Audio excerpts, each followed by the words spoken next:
Bonsoir à tous. On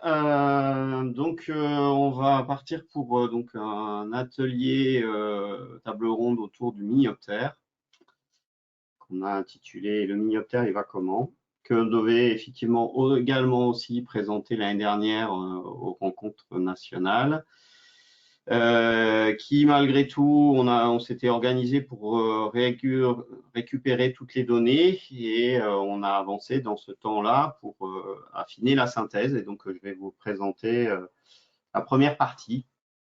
Globalement, en préambule, je tiens à remercier vraiment toutes les contributions, associations, personnes qui ont fourni des informations et que globalement, c'est aussi un travail collaboratif avec toutes les personnes que vous voyez citées en préambule dans cette diapositive. Et que globalement, on va essayer d'intervenir tous petit à petit au fur et à mesure de ce temps de parole. Et on a découpé, et là, je passe la diapo suivante, on l'a découpé en plusieurs thèmes. Et donc, je vais m'occuper de présenter la synthèse des connaissances. Donc, cette enquête, elle a été lancée durant le deuxième semestre 2019 par Marie Parachou de la CLAPES Franche-Comté, qui s'inquiétait de leurs résultats franc-comtois et qui s'interrogeait sur les tendances sur cette espèce au niveau national. Elle a été reprise par un petit noyau de personnes qui ont été citées au départ au sein de la coordination chiroptère nationale. Globalement, pour présenter l'espèce, donc c'est le seul espèce du genre Miniopterus qui est présente en Europe méridionale. Et en France, l'espèce est principalement présente sur la partie sud de la France et elle remonte aux marges vers l'est jusqu'en Alsace. Et vers l'ouest, elle remontait historiquement jusqu'en Vienne. Et maintenant, elle se cantonne sur les départements sud de Poitou-Charentes et aussi sur le Limousin, ce qui n'empêche pas pour autant d'avoir des données de temps en temps sur des départements comme Lyon ou la Bretagne de mémoire. C'est une espèce qui, globalement, au niveau des listes rouges et des statuts européens, est classée en annexe 2 de la directive Habitat, qui, au niveau mondial, est classée en vulnérable, qui est en danger critique d'extinction sur deux régions qui sont l'Alsace et la Poitou-Charentes, en danger sur d'autres sites et quasiment éteinte, en tout cas pour la population reproductrice de Bourgogne. L'état de conservation qui a été rapporté en 2019 lors de la dernière évaluation des espèces sur Natura 2000 a jugé que l'espèce était en mauvais état de conservation sur les régions alpines et continentales et en défavorable inadéquate plutôt sur Méditerranée et Atlantique. Alors, quel constat on peut faire en 2019 et 2020 On a aujourd'hui sur l'hibernation une 47 gîtes connus qui sont suivis pour une population d'un peu plus de 100 000 individus. On verrait qu'on a affiné les résultats. Et on a 8 gîtes majeurs quand même qui accueillent plus de 5 000 individus. Donc, c'est des gros sites qui rassemblent donc environ 80% de la population hivernale. Donc, c'est vrai qu'on a des gros sites qui accueillent ces sites-là. Avant la mortalité, il y avait 31 gîtes qui étaient estimés pour une population de 114 000. J'y reviendrai à la mortalité. Quels sont les éléments de discussion autour de ces questions de l'hibernation? C'est qu'au final, on s'est aperçu qu'entre les années 90 et les années 2020, on a amélioré la connaissance dans pas mal de régions. On a découvert des nouveaux sites qui n'étaient pas connus dans les années 90. Et néanmoins, il y a eu des effondrements de population sur d'autres qui étaient principalement situés en limite d'aire de répartition. Pour la mise bas, aujourd'hui, on a 36 gîtes connus suivis pour une population de 60 000 individus. Alors, je parle bien sans les jeunes. Et avant la mortalité, on avait une population qui était nettement plus importante, près de 100 000 individus minimum, avec 54 gîtes connus. Là, très clairement, on a pas mal de disparitions de plusieurs gîtes de Misbah. Néanmoins, avec une amélioration de la connaissance en parallèle sur d'autres secteurs. Donc, au final, c'est là que c'est un peu compliqué de voir les tendances. Et on a eu des effondrements des effectifs de colonies de Misbah, notamment celles qui sont situées en limite d'aire de répartition. Quand on prend le graphique entre 1990, qui sont les premières dates de comptage, notamment d'hibernation, et 2020, on s'aperçoit que, et donc en reprenant les 24 sites majeurs, c'est-à-dire ceux qui ont plus de 1000 individus comptés en moyenne, c'est pas forcément évident de voir les tendances, sauf effectivement le crash de 2002 qui est lié à cette mortalité, qui est très visible, on va dire. Par contre, on a des pics qui sont difficilement compréhensibles, et on y reviendra après, mais il y a l'amélioration des connaissances qui a fait un petit peu bouger les choses.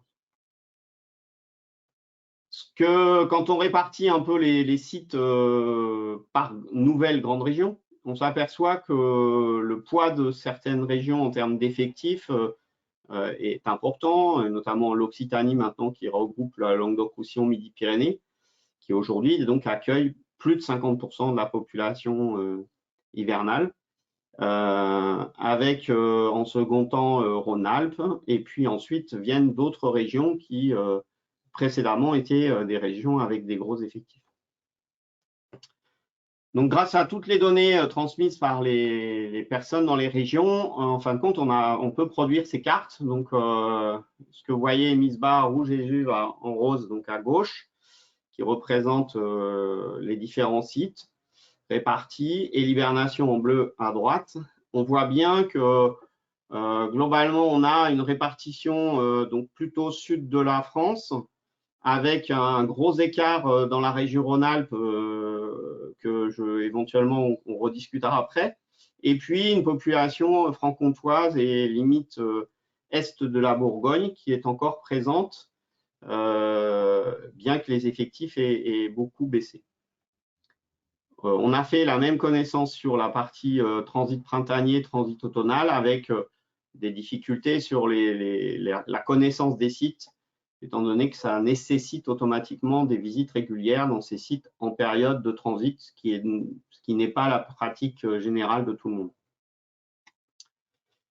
Par contre, quand on commence à regarder plus précisément les sites en hiver, toujours en reprenant les 24 sites majeurs, on voit bien que dans les années 90, on avait des gros sites en Franche-Comté, des gros sites en Poitou-Charentes, toujours ces fameux gros sites dans la partie méditerranéenne, Occitanie. Et puis, les années 2000, donc là, on voit bien qu'il y a eu des contractions d'effectifs.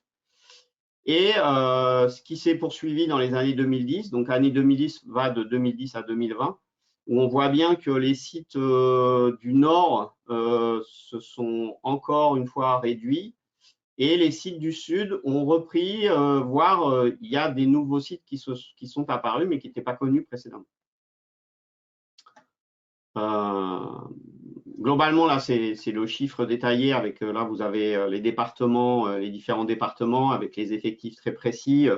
Globalement, qu'est-ce qui ressort? On voit qu'il y a 8 sites qui ont progressé, soit depuis leur découverte, soit depuis les années 90. 3 sites qui sont stables, 12 sites qui sont déficitaires en termes d'effectifs d'hibernation.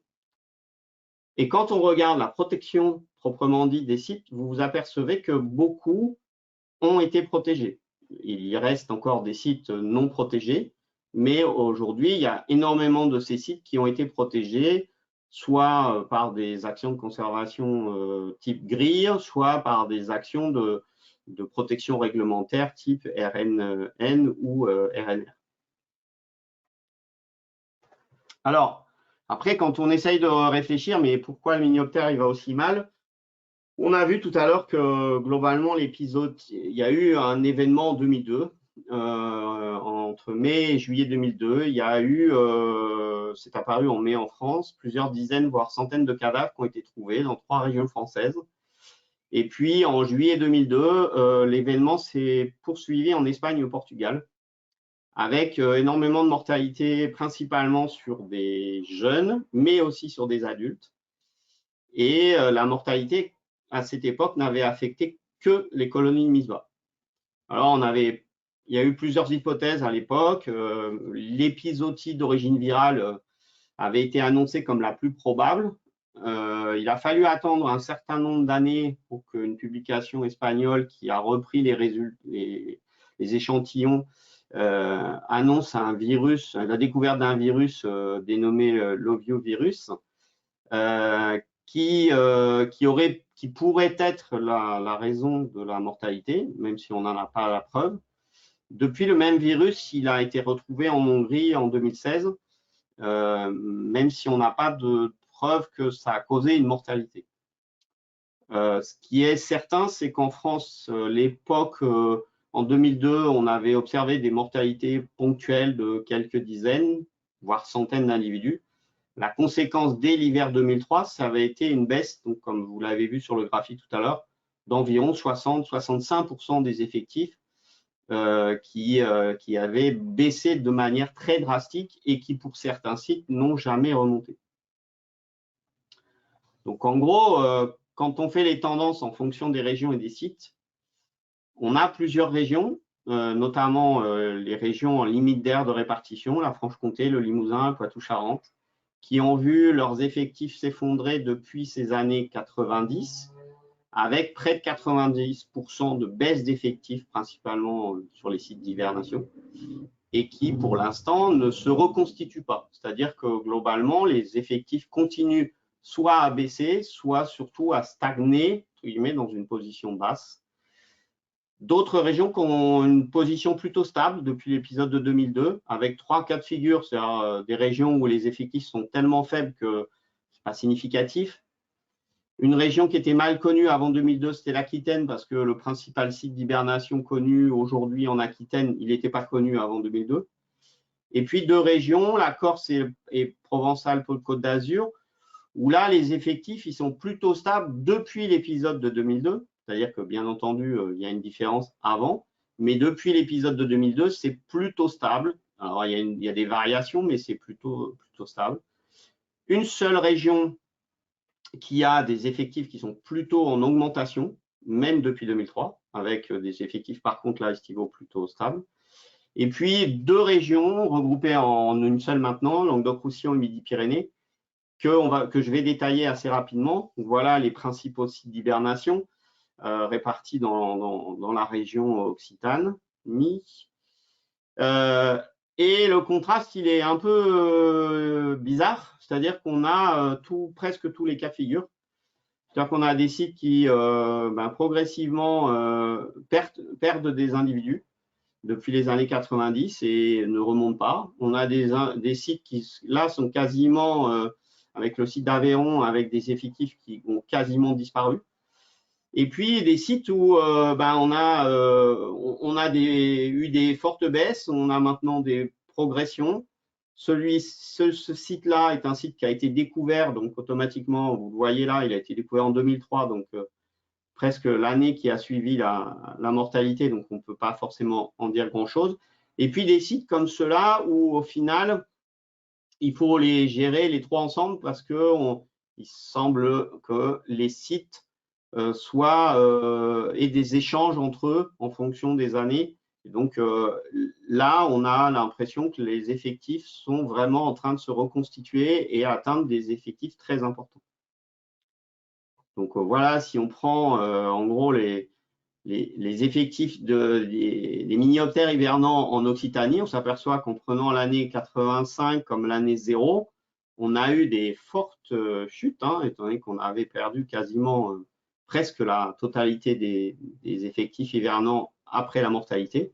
Et on voit qu'aujourd'hui, on regagne petit à petit les effectifs historiques.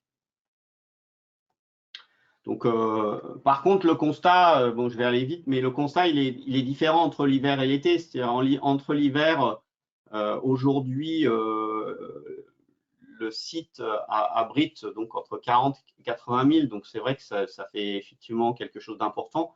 Il reste que la population aujourd'hui, en 2020, elle représente presque 70% de la population nationale. Par contre, il y a des fortes différences entre la partie nord de la région et la partie sud. Sur l'été, c'est plus compliqué. Il y a de nouveaux sites de reproduction qui ont été découverts, qui donc perturbent complètement l'analyse de l'évolution. On n'a pas fait des graphiques, des modélisations et des tendances à partir des données reçues. Et puis, on a un dernier phénomène quand même qui perturbe beaucoup l'analyse, c'est que les échanges, quasi certains de ces populations avec la Catalogne proche, pour lesquels on n'a pas de données précises des tendances, fait que ça apporte un dernier élément de complexité dans l'interprétation de toutes ces données de suivi sur le territoire. Donc c'est vrai qu'aujourd'hui, une des hypothèses, c'est de se dire que la répartition du minioptère, enfin en tout cas les effectifs se sont rétractés sur la partie sud de la France, et c'est une des raisons pour lesquelles les populations du nord ont peut-être baissé, mais il y a plein d'événements qui rentrent comme l'amélioration des connaissances dans l'analyse. Donc là, je vais finir par le grand merci. J'espère que j'ai tenu le timing. Grand merci à toutes ces structures, à tous les bénévoles qui ont fourni des choses avec des données très précises, avec des dates de visite très précises et qui permettent d'aboutir à cette synthèse et qui vont aboutir ensuite à l'autre partie de la présentation. Merci. Merci Sébastien. Alors, on n'a pas de questions pour le moment. Je pense il y a des participants. On peut passer éventuellement à la partie et puis comme ça permettra de gagner du temps sur les autres parties. Ok, on fait ça. Donc, n'hésitez pas à poser vos questions. On les rattrapera après s'il y en a et puis on continue. Donc, Boris, c'est toi qui vas prendre la parole. Je passe les diapos quand tu me le dis. Ok, ça marche, tu peux y aller. Bonjour à tous. Comme Seb vient de le présenter, cette synthèse minioptère, suite à tout ce travail-là de compilation de données avec la coordination chiroptère nationale, on a souhaité lancer une réunion sur la thématique de cette espèce qui s'est tenue, donc cette réunion s'est tenue avec les coordinateurs régionaux concernés par la présence du minioptère et où certaines personnes qui étaient référentes dans les régions sur le minioptère. Cette réunion s'est tenue le 2 mars dernier et donc la suite de la présentation de cette table ronde évoque la réunion, à savoir comment s'est déroulée cette réunion. Enfin, on va synthétiser un petit peu la réunion et voilà. Donc, le matin, on a bien sûr présenté à l'ensemble des personnes qui étaient présentes la synthèse nationale et puis on a demandé à ce que chaque région nous fasse un bilan, un point d'avancement sur les actions qui étaient menées sur l'espèce, tant sur le volet connaissance que sur le volet protection. Et puis, l'après-midi, on s'est dissocié en deux groupes pour travailler sur les axes d'un futur projet que l'on souhaiterait monter tous ensemble, avec un axe connaissance et un axe sur la protection. Et puis ensuite, on s'est reconnecté tous ensemble pour restituer tout ce qui s'était dit dans chaque groupe et parler donc comment nous pourrions ficeler un projet d'envergure nationale tous ensemble sur cette espèce. Donc c'est ce qui va c'est grosso modo la suite de la réunion, c'est ça. C'est-à-dire que moi, je vais vous présenter la partie, ce qui s'est dit dans le volet connaissance. Thomas Kuipers vous parlera ensuite de ce qui s'est dit dans la partie protection. Et puis, la dernière partie de la table ronde, ce sera sur vraiment qu'est-ce qu'on projette, quelles sont les idées de projets communs. Donc, sur le volet connaissance, tout ce que l'idée, c'était un petit peu de voir au sein de chaque région et donc de façon commune, qu'est-ce que nous aimerions intégrer si jamais on partait sur un projet commun, quels seraient les grands axes, en tout cas en termes de connaissances, à développer et à intégrer dans un projet national. Donc, ce qui est ressorti des discussions, c'était tout d'abord donc un axe sur les suivis de gîtes, Ensuite, sur tout ce qui était conditions microclimatiques au sein des cavités, et puis les préférendums thermiques du Minioptère, qu'on ne connaît peut-être pas forcément bien, notamment sur certaines périodes. On a largement évoqué aussi tout ce qui était l'approche génétique, épidémiologique et les questions de déplacement de l'espèce. On sait voilà, que c'est une espèce qui navigue, qui peut faire des centaines de kilomètres sans trop de soucis. Donc, il y avait pas mal de discussions, il y a eu beaucoup de discussions là-dessus. Il y a des régions qui se posent la question aussi sur le lien avec la disponibilité en proie. Voilà, je développerai un petit peu plus tout à l'heure.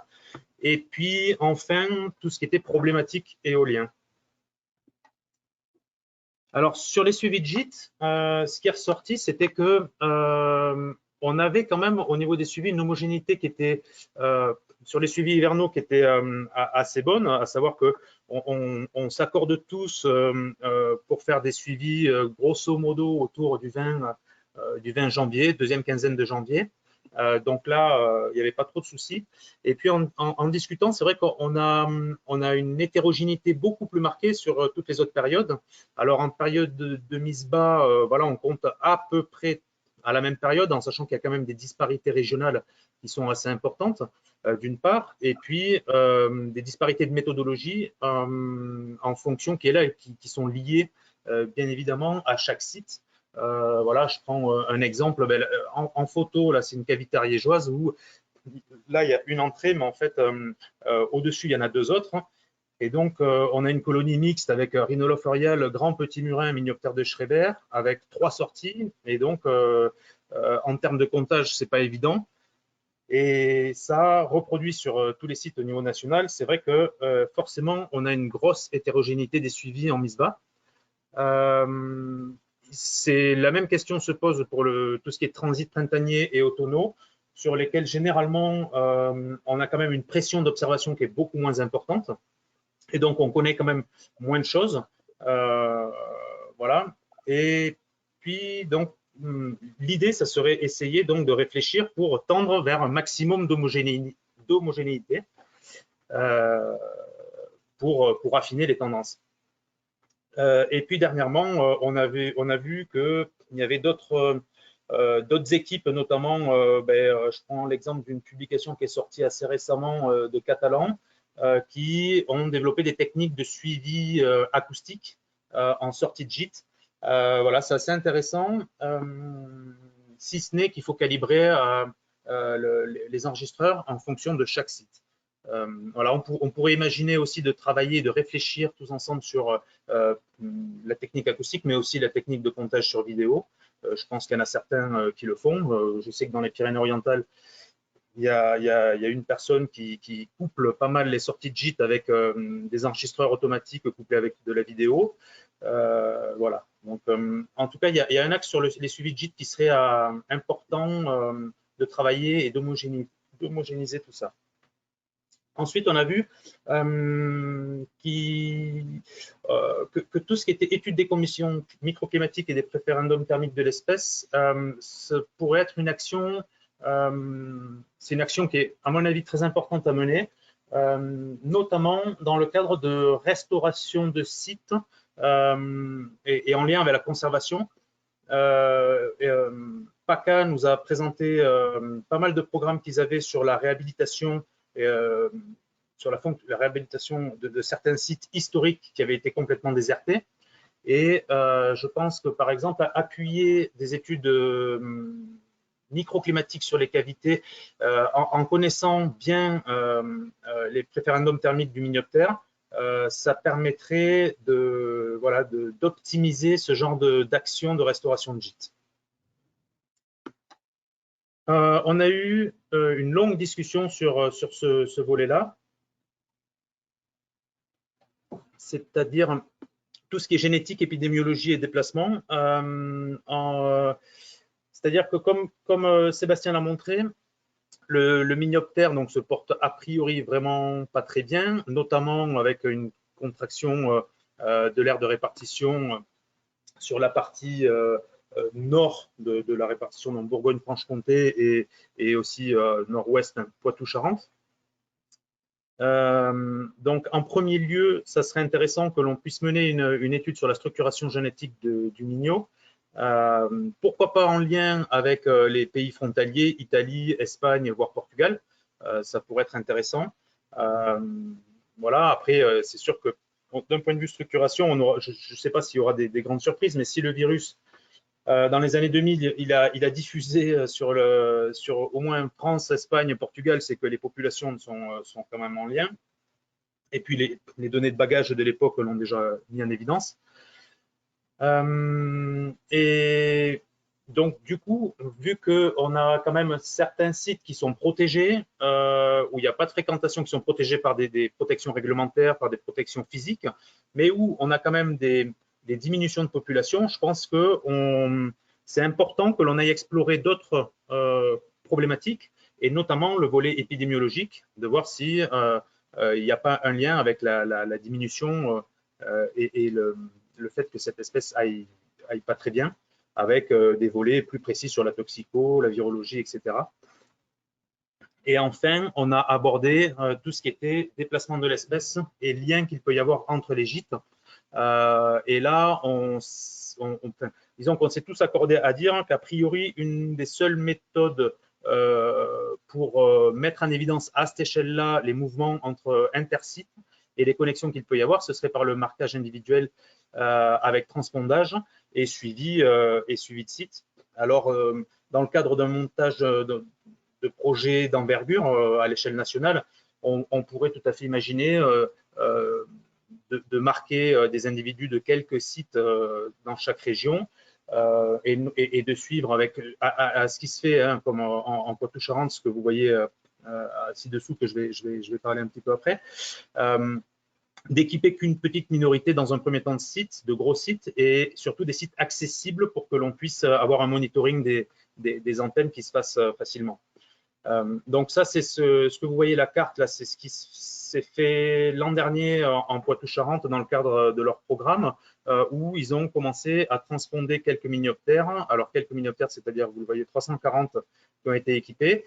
Et au 2 mars, donc date de la réunion, Maxime nous avait fait un retour sur le fait qu'il y avait 119 contrôles bêtes contrôlés, c'est-à-dire donc presque 35% des effectifs qui avaient été contrôlés.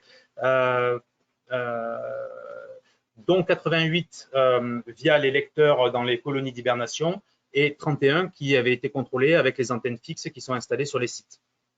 Avec, pour l'instant, une distance maxi observée d'un Mignot de 111 km, ce qui n'est que le début, puisque je pense qu'on s'accorde tous à dire qu'il est capable d'aller bien au-delà de tout ça, et que tous les sites étaient connectés. Donc, vous voyez, il y a une carte là qui montre ces 300, enfin en tout cas toutes les 119 contrôles qui ont eu lieu.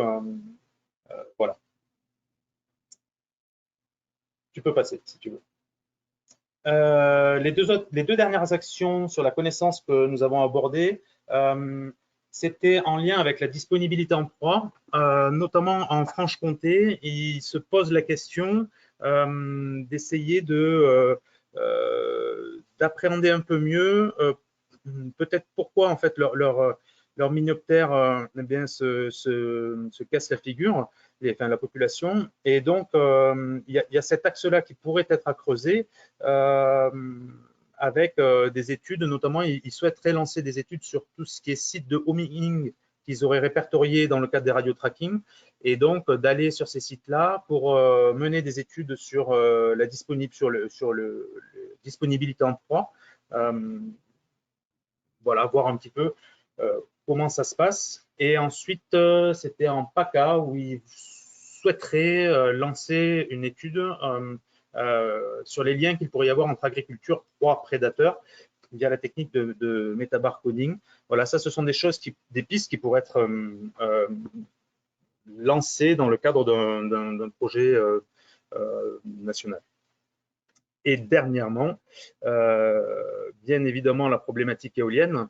Alors, bon, c'est sûr qu'un programme ciblé sur le minioptère ne pourra pas répondre à la problématique éolienne dans son ensemble, hein, mais Ce qui a été évoqué, c'était que c'était un sujet qui était très complexe, notamment avec des pressions quand même qui sont assez fortes.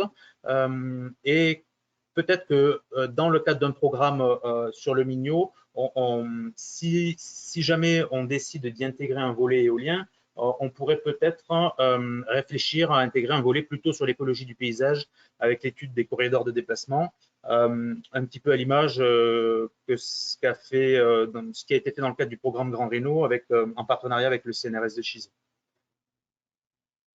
Voilà, pour tout ce qui est axe connaissance, et je vais passer la main à Thomas pour présenter l'axe. Enfin, s'il y a des questions, on peut enchaîner avec les questions. On avait prévu un petit temps de questions sur le volet par partie. Donc, je ne sais pas s'il y a des questions directement ou est-ce qu'on enchaîne et qu'on passe tout à la fin. Alors, pas une question, mais on a une remarque sur la répartition. Donc, comme c'était sur la première partie, c'est peut-être intéressant de l'avoir maintenant. C'est Thomas Le Campion qui précise que l'espèce est présente en Bretagne dans les départements 22, 35, 44 et 56, avec des premières données en 2001, et qu'ensuite l'espèce a été contactée à l'unité en 2010, 2013 et 2015, mais que donc ces observations sont peu en phase avec le constat de rétractation des populations vers le sud et baisse des populations du nord. Voilà pour la remarque de Thomas Le Campion. Ok. Bon, je ne sais pas si quelqu'un va apporter un élément. C'est des contacts acoustiques, j'imagine. Ouais, c'est ça, la difficulté étant derrière, ça veut dire quoi? Parce que globalement, si effectivement ce sont des données acoustiques très probables, à moins que ce soit des données d'installation de colonies qu'on ne connaît pas. Alors, c'est des contacts dans gîte, précise Thomas. En gîte. Avec des effectifs importants? À l'unité. Oui. Je ne sais pas si vous le jugez intéressant d'essayer de passer la parole à Thomas. On peut On essayer de peut, mettre ça en il n'y a pas de place. souci. Hein. Thomas, est-ce que ça t'intéresserait de prendre la parole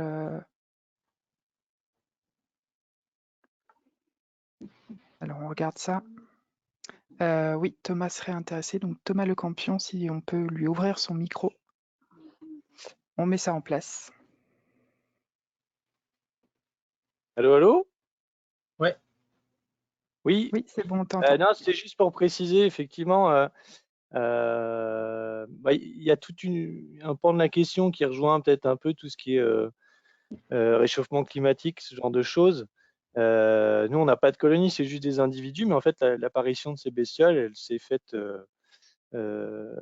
sur vraiment début des années 2000, et voilà, l'unité, de temps en temps, elle est contactée assez loin des populations les plus proches, qui sont effectivement peut-être celles de Poitou-Charentes, et qui se sont quand même cassé la figure. Donc c'était un peu à rebours de l'évolution qui était constatée voilà, sur les populations où il y a de la mise bas ou de l'hibernation.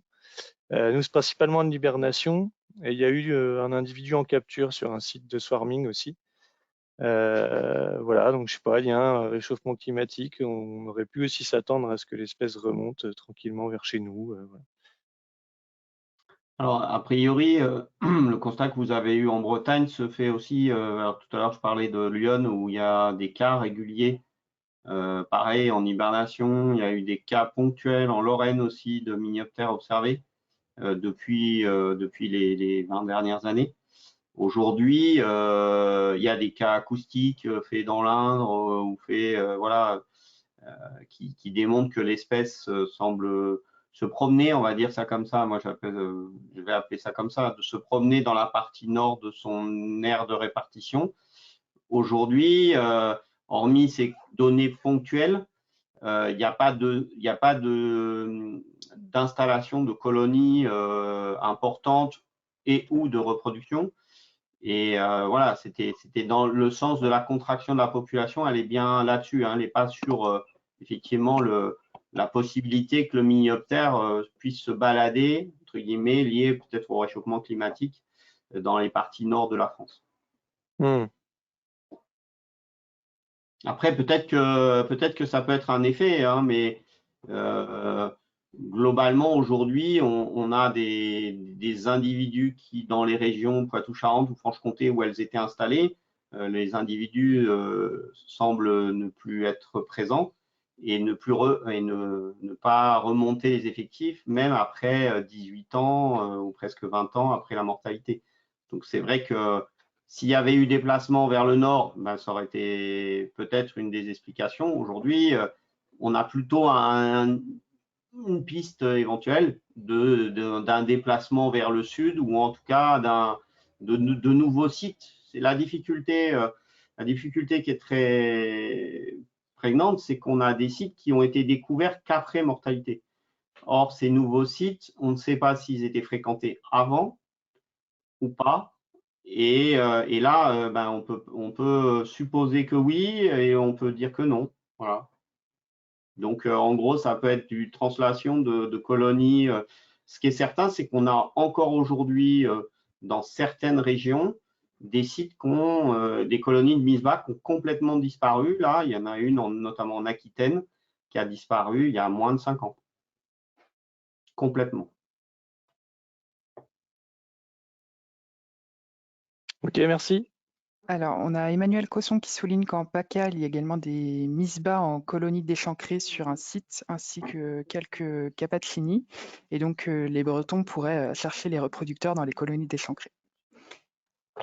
On a également une question de Arnaud Lacoste. Quel est l'objectif d'une étude des proies du Minho sur ces sites de Homingin, sachant que les données représentent une faible part des terrains de chasse utilisés par l'espèce en période d'activité? Alors là, je pense que il faut laisser les éventuels PACA répondre. Donc, si Manu est là, je pense que… Ouais, cette étude-là, c'était en Bourgogne, c'était en Franche-Comté. C'était sur les sites des réseaux des réserves naturelles régionales, là, qui étaient voilà, sur ces sites-là. Alors, Arnaud, faut que tu vois avec Marie, alors. Voilà.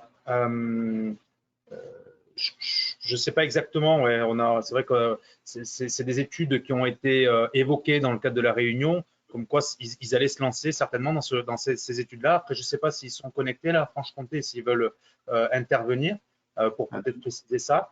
De mémoire, c'est Arnaud Lacoste qui doit être en Franche-Comté, donc je pense qu'il pourrait intervenir éventuellement, ou Marie, je ne sais pas qui est là, mais…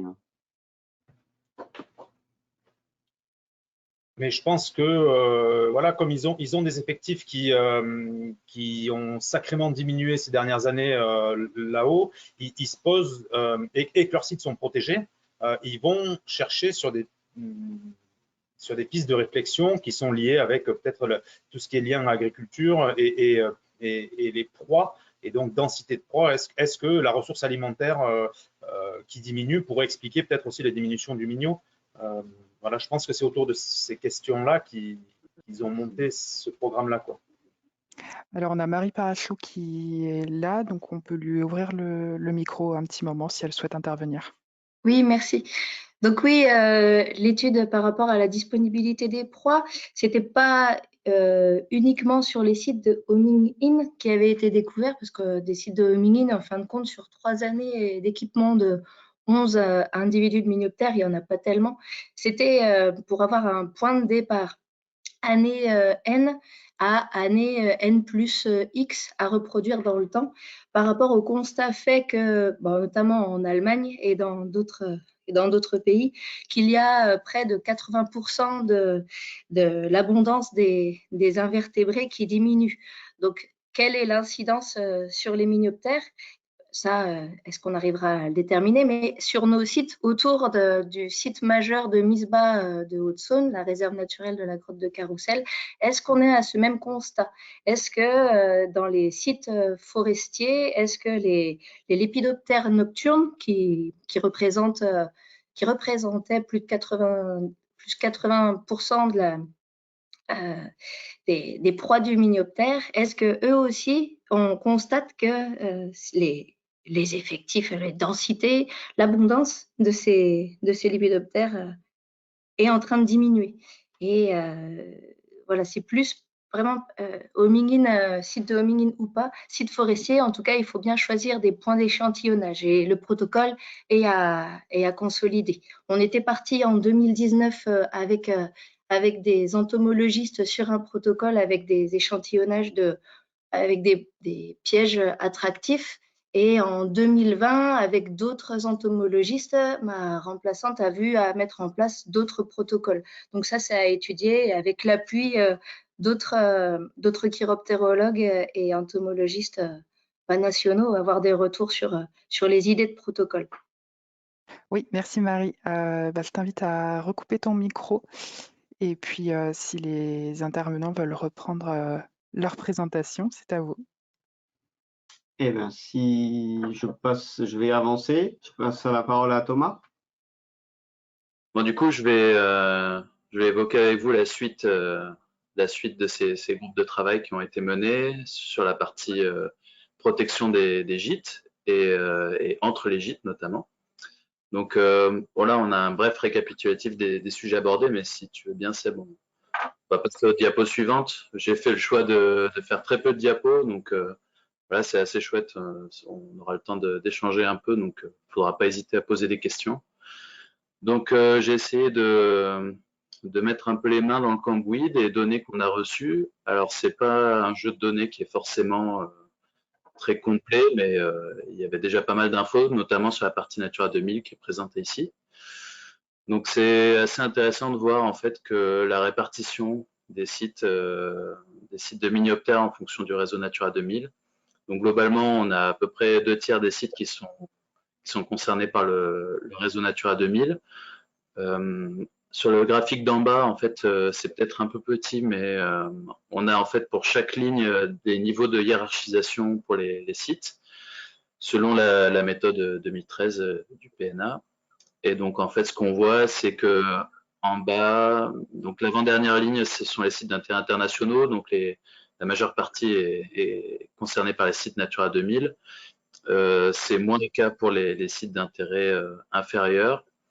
Donc voilà, on observe déjà les premières disparités. Alors moi, je me demandais personnellement si, vu qu'il y a des sites Natura 2000, on fait plus de suivi et du coup, ça doit augmenter mécaniquement la note d'enjeu des sites et du coup favoriser les sites internationaux sur les sites Natura. Mais bon, il n'y a probablement pas que ça. Pour le graphique à droite, c'est en fonction des régions. Donc là, on voit qu'il n'y a pas... Enfin, pour les régions où il y a la majeure partie des sites, donc ça va être Aquitaine, Languedoc-Roussillon, Midi-Py, on va avoir essentiellement la majeure partie des sites en Natura 2000, mais il y a quand même une grosse partie des sites qui sont manquants quoi, dans ce réseau-là. Voilà, ça c'est juste pour la parenthèse Natura 2000, si on peut passer à la suite, s'il te plaît. Donc un peu plus intéressant, je trouve. Donc ça, c'est les niveaux de protection en fait qui sont mis sur les sites. Donc il y a des types de protection réglementaire, type réserve naturelle, APB, arrêté municipal, ENS. Il y a la maîtrise foncière et la protection physique. Donc là, c'est pareil, on n'a peut-être pas toutes les données, mais en tout cas, on a quand même pas mal d'infos déjà sur l'ensemble des sites. Je pense qu'on doit avoir des infos sur, je sais pas, il y a un peu plus de 200, presque 300 gîtes, je crois, pour info. Donc, il y a quand même pas mal d'informations ici. Et donc, le graphique d'en haut à gauche, c'est les simples types de protection avec est-ce que c'est considéré comme suffisant ou pas. Donc, cette notion de suffisance, c'est un peu subjectif, hein, c'est un peu à l'appréciation des gestionnaires, mais bon, ça donne quand même une bonne idée. Ce qu'on voit, c'est que globalement, les sites où la protection est considérée suffisante, c'est plutôt efficace sur les réserves naturelles. Sur d'autres sites, en fait, on s'aperçoit que c'est soit à part égale, soit très insuffisant, comme pour les protections réglementaires. Donc ça, c'est vraiment à titre. Est-ce qu'un site a ce type de protection-là? Le graphique du dessous, c'est quand il peut les combiner, en fait. C'est-à-dire qu'on a des sites où il n'y a que la protection physique, que réglementaire, ou les deux. Et donc là, ce qu'on voit, c'est que globalement, il n'y a pas de recette miracle, si ce n'est que quand on combine les deux types de protection, ça tombe un peu sous la logique, c'est que on a plutôt des protections jugées suffisantes. Thomas, juste une question. Oui. T'es en nombre de sites là ou tu es en pourcentage? Nombre de sites. Oui, donc c'est pour ça que globalement, il n'est pas complet ce graphique, et il est lié au taux de réponse actuel, mais il donne quand même une première représentation. Oui, c'est-à-dire que ce qu'on a dans les retours, c'est qu'on a à la fois de l'absence de données quand on ne sait pas, et on a aussi de l'absence de données quand on n'a pas pu nous faire le retour. Donc ça, il faut le prendre en considération, évidemment. Je passe à la suivante. Ouais, c'est juste un petit mot sur les niveaux de protection, les niveaux de responsabilité selon la hiérarchisation, donc c'est à droite. Donc là, c'est pareil, on voit que les sites d'intérêt internationaux, notamment, les protections sont jugées insuffisantes dans la majorité des cas, et c'est globalement le même schéma pour les niveaux inférieurs. Donc il y a encore une marge de progrès à faire sur la protection des sites. Je veux bien que tu passes la suivante, s'il te plaît. Donc ça, c'est l'avant-dernière diapo. Donc dans ce groupe de travail, en fait, on a dressé un peu le bilan du Live Grand Sud. Donc on est peut-être allé un peu plus loin que la présentation qui a été faite par Cathy et Mélanie tout à l'heure. Mais en tout cas, donc voilà, ce sont ces constats où on a un côté très bénéfique en fait à fédérer les différentes régions pour avoir des moyens conséquents, une force de frappe assez importante, mais aussi un constat plus mitigé où on voit que la protection physique en fait ne suffit pas et qu'il faut des moyens pour la surveillance des sites, faire perdurer les suivis et surtout faire appliquer les protections réglementaires. Donc après, on a pas mal discuté sur les besoins en fait identifiés par chaque région. Donc, en premier lieu, il y a cette disparité justement sur les moyens de protection. On a des régions comme par exemple la Nouvelle-Aquitaine qui est quasiment dépourvue de protection type APPB. On a des partenariats plus ou moins renforcés avec l'OFB selon les régions. Moi, à titre personnel, je travaille en Ariège avec l'OFB et ça c'est une vraie force qu'on a sur le département, mais ce constat-là ne se fait pas partout. Il y a beaucoup d'inquiétudes en fait qui sont sorties sur le changement climatique. Donc ça, il y a des récentes études là qui montrent en fait que la température augmente pas qu'en extérieur, c'est-à-dire aussi dans les cavités. Et donc ça peut aller de 0,5 à 3 degrés par décade. Donc ça peut aller vite et ça peut bouleverser beaucoup les conditions d'accueil, justement en termes de préférendum, ce qu'on parlait tout à l'heure. Ça peut avoir des effets assez lourds. Il y a une préoccupation aussi qui est vachement à la mode sur la pollution lumineuse. Il y a beaucoup de préoccupations sur l'urbanisation.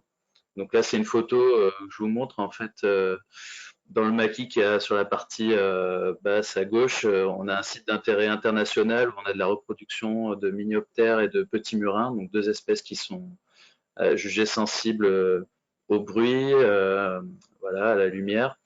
Donc là, en fait, sur cette photo-là, j'avais pas assez de place pour vous montrer les photos des années 50-60 qu'on trouve sur l'IGN. Mais en fait, il n'y avait aucune habitation 50 ans, 60 ans en arrière, quoi. Donc là, depuis, on a une ligne grande vitesse, une autoroute, on a des centres commerciaux, de la lumière à gogo. Donc voilà, le mitage est hyper important et hyper inquiétant. Et après, il y a la question de la qualité des habitats. Alors que ça soit pour l'émancipation des jeunes autour des sites, que ce soit pour l'alimentation au cours de l'hiver, c'est une question aussi qui se pose. Et après, il y a surtout la nécessité de mener des actions de protection en réseau. Donc voilà, il peut y avoir des diminutions sur certains sites, mais quand on voit les capacités de déplacement, on se dit peut-être que ça va mal sur un site de reproduction et qu'on constate des diminutions sur un site d'hibernation. Donc là, il y a vraiment un intérêt justement à faire des actions justement à l'échelle des réseaux de gîtes. Alors, on va passer à la dernière diapo, s'il te plaît. Donc là, c'était plutôt vers quoi on veut aller, quel type d'actions sont menées et qu'est-ce qu'on souhaiterait faire. Donc, on l'a évoqué, voilà, PACA semble moteur sur la restauration de gîtes désertés. Donc, c'est parfois des gîtes très historiques. Donc, il peut y avoir aussi voilà, cette question de comment prioriser les sites à protéger. Est-ce que justement on s'attache à à une sous-population? Est-ce que on fait ça à l'opportunité? Est-ce qu'on fait ça voilà, selon les moyens? Donc ça, c'est des questions qui sont très, très prégnantes, c'est pratico-pratique. Il y a la question du financier, hein. Il y a pas mal d'associations, d'acteurs qui disent que les financements au niveau régionaux sont manquants. En fait, quand on parle de protection de site, c'est des montants assez lourds. Donc il faut aussi l'accord des propriétaires. C'est des choses qui se font sur du long terme, et c'est pas forcément évident d'avoir des moyens suffisants pour mener ces actions à large échelle. Donc on s'est tous accordés sur le fait qu'il fallait un programme national qui cadre ce type de projet, et du besoin aussi de se rapprocher des partenaires transfrontaliers. Donc Boris l'a évoqué tout à l'heure, on parle des Espagnols, des Portugais, des Italiens, des Suisses. Le constat que font les différents collègues qui sont justement aux frontières, c'est que c'est pas forcément bien structuré en fait dans les autres pays. Moi, je vois un peu avec les Espagnols, c'est plus facile de faire des partenariats avec des régions indépendantes que de faire ça à l'échelle du massif pyrénéen, par exemple. Et après, voilà, on a évoqué les leviers d'action. Donc, on a après la présentation, disons, des réserves Bourgogne-Franche-Comté, tout le monde s'est accordé sur le fait que c'était un outil qui semble très, très adapté, surtout quand on parle de réseau de gîtes. Donc, il y a des projets en cours d'émergence, mais c'est certainement pas assez quand on voit le manque au niveau des protections. Et après, en termes de levier financier, les outils qui ressortent, ce sont les outils Interreg et Life Nature, qui sont des grosses machines lourdes à porter. Il n'y a pas forcément de structures qui sont qui ont les reins assez solides pour porter ce genre de dossier-là. Mais voilà, donc, ça c'est ce qu'on a exploré. En fin de journée, je vais laisser la parole à Hélène, si elle veut bien pour la suite, ou si vous avez des questions. Alors, on a plusieurs questions, donc on est déjà à la moitié du temps pour information. On a Emmanuel Cosson qui a beaucoup de remarques, donc je lui propose d'ouvrir son micro, éventuellement sa caméra, et de nous en faire part en direct. C'était par rapport à Natura 2000, donc c'était la dia concernant Natura. Alors, je retrouve même plus mon commentaire là.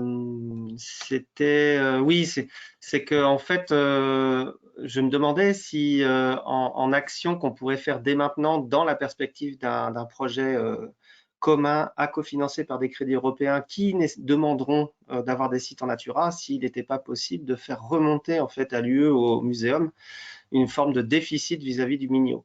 Bon, je ne sais pas si c'est pertinent. Je ne crois pas que ça avait été évoqué la dernière fois dans le 2 mars. Je ne sais pas ce que vous en pensez, si ça avait été évoqué dans le groupe de travail protection. Alors, je pense que ça a été peut-être évoqué rapidement, mais c'est vrai qu'on n'a pas creusé la question. Moi, de ce que je me souviens, en fait, c'est que bon, moi, je le vis au niveau ariégeois, mais il me semble qu'il y a d'autres personnes qui l'ont évoqué.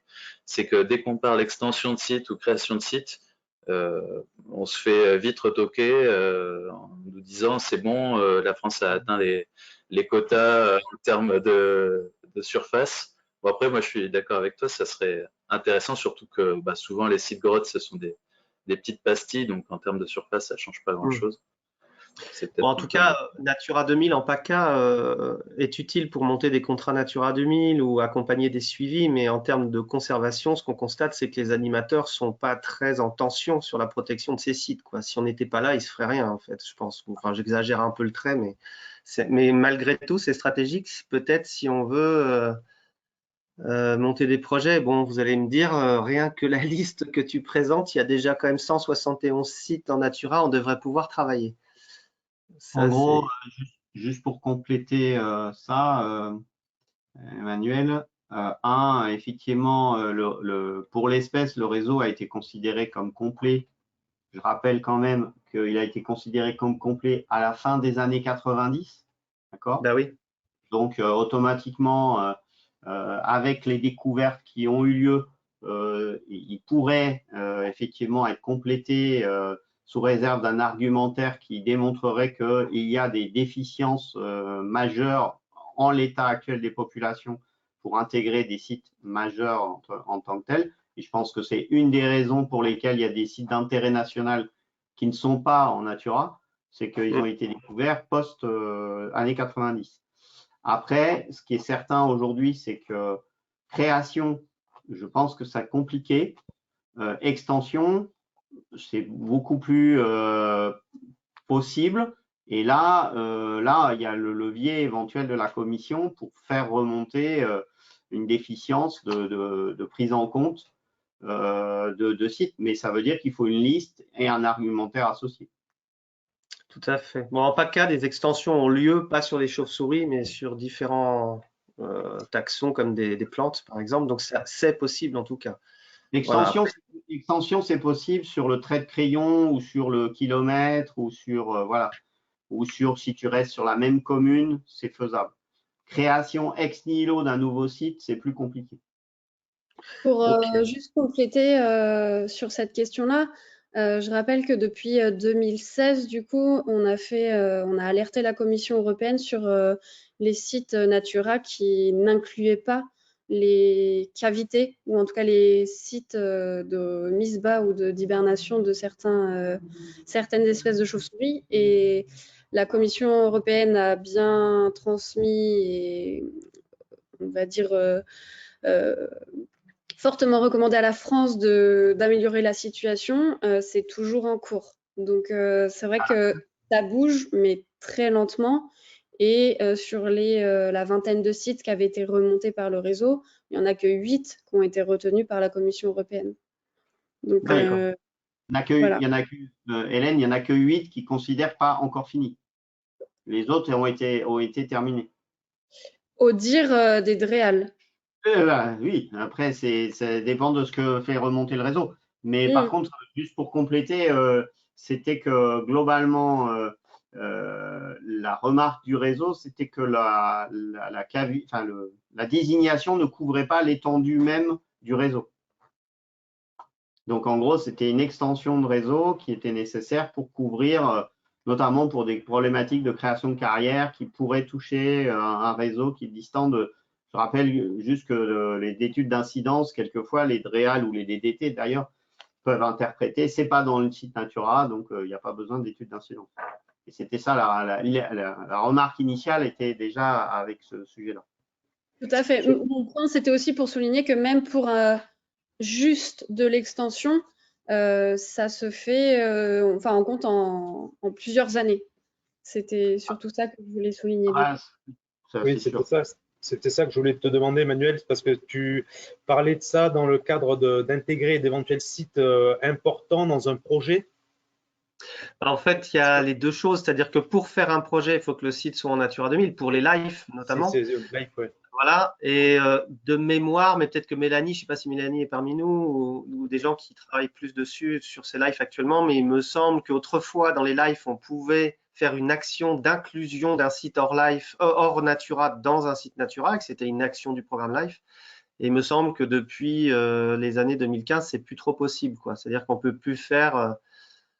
les choses changent, donc il faut proposer. Mais voilà, je pense que cet aspect Life et Natura, c'est assez crucial quand même, et qu'il n'est pas interdit que le réseau, via la SFEPM, fasse une nouvelle remontée, pourquoi pas, pour titiller l'Union européenne sur ce sujet, parce que chez nous, on a des manques.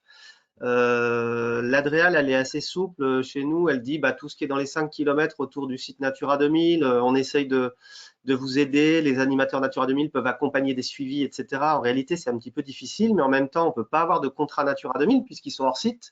Donc, de fait, c'est cuit. Et puis, on ne peut pas monter un live, même s'ils sont dans les 5 km. Donc, ça, c'était un problème fondamental. Mais comme je le disais, ce qu'a fait remonter Thomas, bon, il y a déjà tellement de sites. Finalement, il y a sûrement de quoi monter des programmes sans trop de soucis, quoi. Ouais, je pense que Mélanie pourra y répondre, mais Mélanie, tu as l'air connecté, ton micro est ouvert, je te laisse peut-être répondre, parce qu'il me semblait que c'était envisageable s'il y avait des sites majeurs extérieurs. Ah oui. En fait, les lives, le live nature est toujours très focalisé sur Natura 2000. Il y a une petite ouverture où, en fait, sous prétexte de connectivité, on peut rajouter des gîtes qui seraient à proximité immédiate ou voilà. Et c'est vrai que sur des espèces qui fonctionnent sur un réseau de gîtes, je pense que c'est des choses qui pourraient… alors après, voilà, il faut que ça reste dans une proportion faible, mais on pourrait raccrocher quelques gîtes sous cet argument-là. D'accord, bon, c'est une bonne nouvelle. Après, revenons aux problématiques de sites Natura. Là, on cumule des sites qui ne sont pas en Natura. On mélange des sites où il y a 3 minioptères, on va dire, et des sites où il y en a 2500 ou 5000 ou voire même 10 000. Donc, il y a effectivement, je pense, dans les possibles actions que pourrait faire le groupe Kiro, c'est aussi de dire sur les sites majeurs qui aujourd'hui ne le sont pas, ça nécessiterait qu'ils le soient. Et peut-être de profiter d'un éventuel projet pour dire ces sites-là, ils doivent être intégrés. Parce que effectivement, derrière, voilà, dans ce tableau-là, il n'y a pas de différenciation aujourd'hui entre 1 et 10 000. Ouais, mais maintenant que vous avez le tableau, enfin le tableau des données brutes de toutes les régions, je pense que c'est quelque chose qui pourrait être fait finalement quand même aussi. Ce serait bien. Oui, J'avais un autre point. Juste pour te répondre, il y a le travail aussi qui est fait au niveau des hiérarchisations dans le cadre des plans régionaux d'action. Et je sais qu'en Occitanie, on a déjà la liste des sites en fonction des enjeux, s'ils sont en Natura ou pas. Donc, c'est du pré-mâché, quoi. Après, la petite difficulté des hiérarchisations, c'est qu'elle prend toutes les espèces. Et donc, un site qui est monospécifique minioptère, entre guillemets, à 10 000, il sera de toute façon moins noté qu'un site à 10 espèces. Voilà.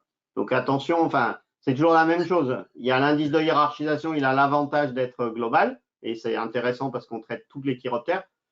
Là, si on veut faire vraiment un réseau mignot, faut pas non plus oublier un site qui avergerait 10 000 minioptères en transit, par exemple. Il faut faire un indice de hiérarchisation mignot alors. Autre point que j'avais en tête, ça doit être la diapo d'après ou peut-être celle juste après, c'était concernant, alors juste après, c'était concernant la synthèse que tu faisais, ouais, ça doit être là, sur les besoins identifiés. Ce que nous, on constate en PACA comme besoin identifié, ça avait déjà été apparemment abordé un peu avec Lionel quand il était lors de le 2 mars, là, dans l'atelier. C'est que oui, il faut avoir un travail conséquent sur la protection physique et juridique.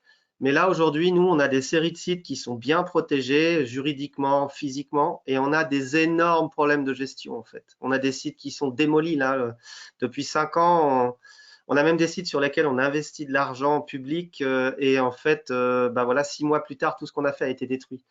Et aujourd'hui, on a un gros déficit de gestion et de surveillance. Donc, on est en train de prendre le taureau par les cornes. On ne pensait pas devoir le faire. Alors, l'OFB, ils ne peuvent pas faire tout, quoi. C'est pas possible. Ils ne sont pas assez nombreux. Ils ont trop de charges, rien qu'avec la chasse déjà. Juste pour simplifier, pour résumer que vraiment dans les besoins, c'est gestion-surveillance aussi, et qu'un des biais, enfin pas un des biais, un des moyens, ce serait les réserves naturelles régionales, par exemple, qui pourraient être mobilisées, comme c'est le cas dans 2 régions actuellement, Rhône-Alpes et Franche-Comté. Tout à fait. Fanny, est-ce qu'il y a d'autres questions?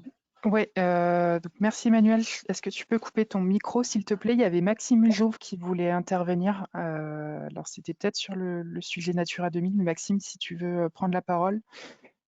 Oui, merci. Ouais, c'est bon. C'est bon, ouais.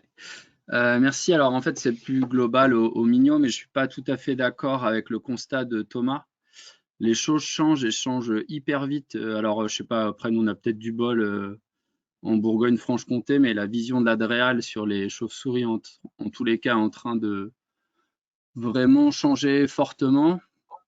On n'a pas trop de problèmes pour passer des contrats nat. Pendant 5 ans, on n'a pas pu faire de contrats nat.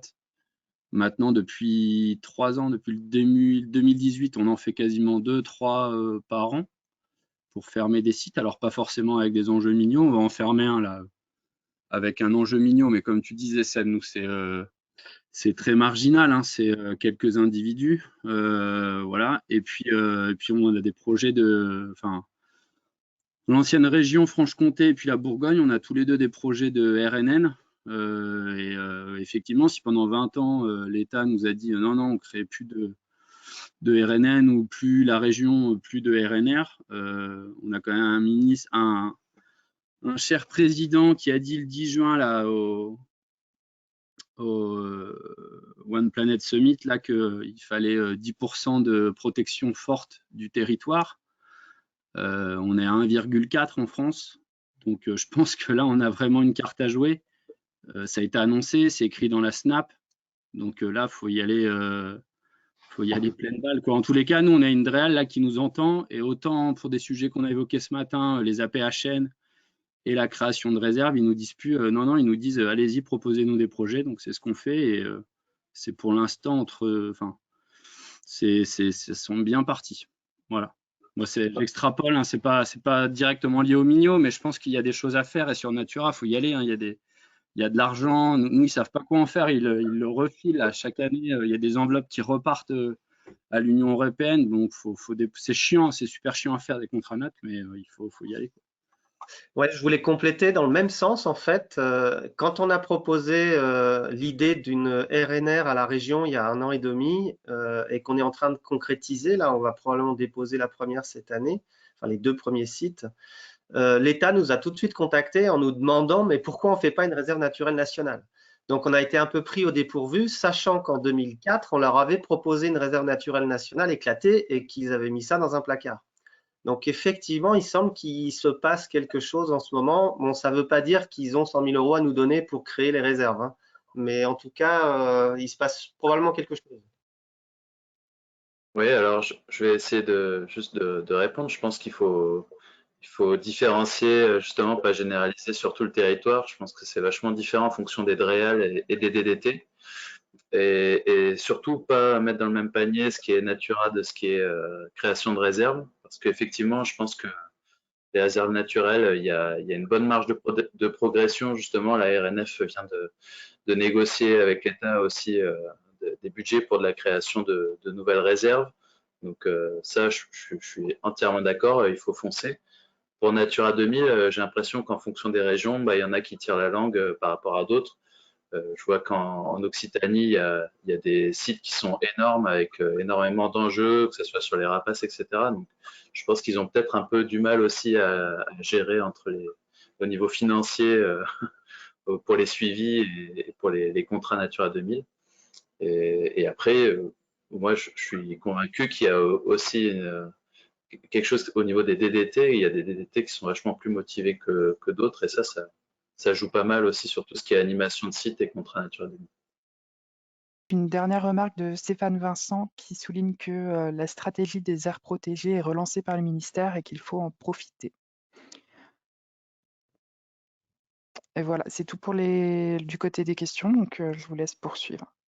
Eh ben, moi, je passe donc la parole à Hélène ou Mélanie, Cathy, pour la fin. Quelle suite à tout cela?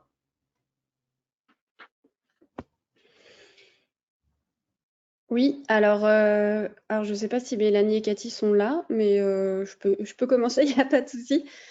Du coup, suite à cette réunion, donc comme disait Thomas, on s'est tous mis d'accord que là, pour vraiment avancer, il fallait un projet d'envergure nationale en essayant d'aller chercher des fonds européens, ou en tout cas à plus grande échelle.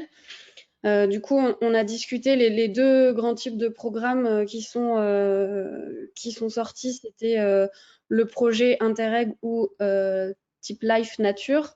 Chacun ont des avantages et des inconvénients. Les projets Interreg, le problème, c'est que concernant le Minioptère, vu qu'il concerne plusieurs pays transfrontaliers, il faudrait monter plusieurs Interreg parce que on ne peut solliciter qu'une frontière par projet Interreg. Concernant les projets Life Nature, donc on a cette problématique qu'il faut intégrer uniquement des sites Natura 2000, plus d'autres sites en réseau à la marge, comme l'a expliqué tout à l'heure Mélanie. Et il faut aussi des objectifs concrets, enfin des résultats à atteindre, assez concrets, donc fermeture de gîtes, acquisition de sites, etc. Donc voilà, c'est des éléments à avoir en tête. Il n'empêche que, a priori, ce serait plutôt le live sur lequel on s'est à peu près tous mis d'accord, sachant que l'objectif à long terme, ça pourrait être de mettre en place un réseau de sites via l'outil réserve, mais là, on parle de beaucoup plus, à échéance 5 voire 10 ans. Donc, ça n'empêche qu'en attendant, on peut essayer de mettre en place un live. Donc, pour un projet d'envergure nationale, il faut, voilà, la question se pose de quelle structure peut porter ce type de projet. Donc, j'ai pas encore l'avis officiel du CA. Ça sera en discussion, mais pour l'instant, en tout cas, la SFEPM a la possibilité de se porter porteuse de projet de ce live.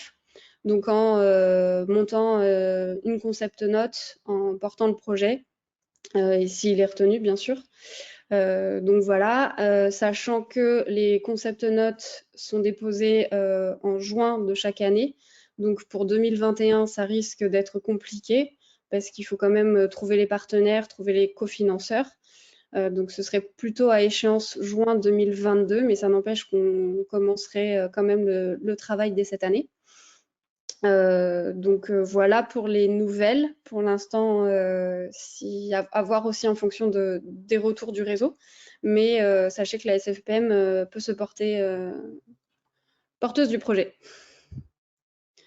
Je peux aussi laisser la parole à Mélanie et Cathy si elles sont là pour compléter les choses s'il y a besoin.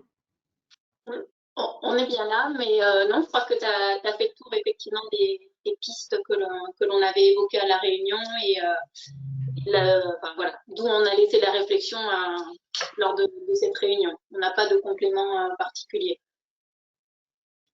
Après, il reste de toute façon, je vais mettre ma caméra, mais bon, je ne sais pas si le réseau va passer. Après, il reste de toute façon la problématique du choix des sites, parce que vous avez vu que donc aujourd'hui, on a 271 ou 12 sites proposés, enfin identifiés dans le cadre de la synthèse, qu'il y en a 171 dans le réseau Natura 2000.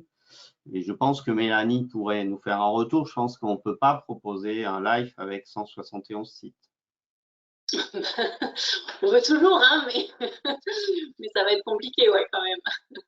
On est d'accord. Donc voilà, donc il y a, comme l'a dit Hélène tout à l'heure, il y a un vrai travail maintenant d'identification d'un réseau, de sélection des sites, de ceux qui serait nécessaire avec les différents objectifs. Donc, effectivement, je pense que raisonnablement, juin 2021, je pense que voilà, c'est pas possible.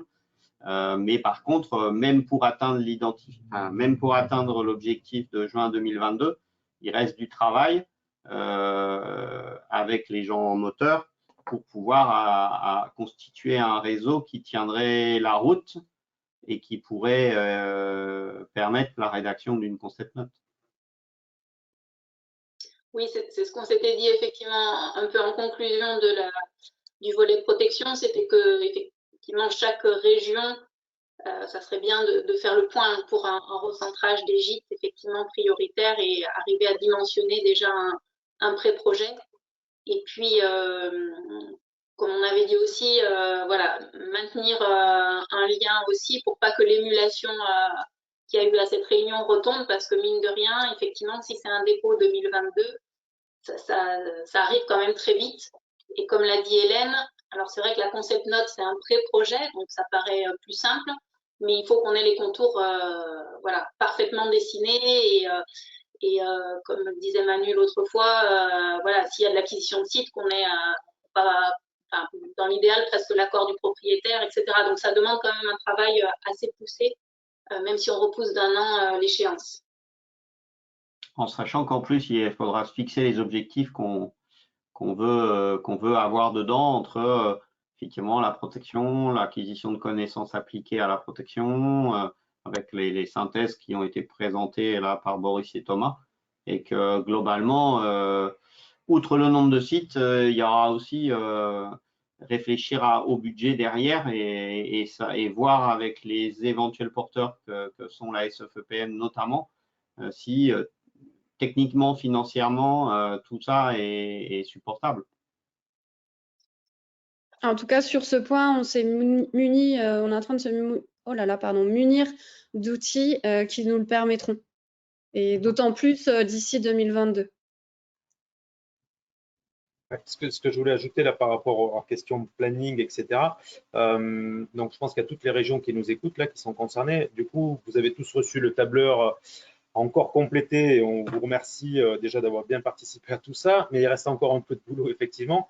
Et sur le tableur donc, qui reste à compléter, je pense que ça sera bien pour garder cette dynamique-là. Déjà que chaque région réfléchisse bien à quel site il souhaiterait en fait intégrer dans ce projet-là, tout en restant effectivement en sachant très bien qu'on ne pourra pas intégrer tous les sites et que à la visée, ce qu'on avait dit avec Seb, on avait discuté en off, que je pense qu'à l'automne prochain, il faudra que on se fasse une rencontre tous ensemble, peut-être pour discuter de s'arrêter sur une liste de sites et se mettre d'accord un petit peu sur les objectifs du projet avec ces deux axes, ces deux grands axes et qu'est-ce qu'on y rentre dedans. Et que donc une sorte de rencontre Mignot, ça serait bien si on pouvait le faire en présentiel, ça serait quand même super. Ça, on verra d'ici là. Mais voilà, un peu comme on avait prévu de se voir là le 2 mars, voilà, je pense qu'à l'automne, il faudra que l'on se mette tous d'accord là-dessus pour qu'ensuite on ait le boulot, voilà, que cet hiver, on puisse avancer là-dessus et pour être prêt pour rédiger cette concept note pour juin, quoi, 2022. Tout à fait. En tout cas, on est à peu près, en tout cas, tous les participants qui avaient à la réunion étaient tous d'accord pour garder cette émulation.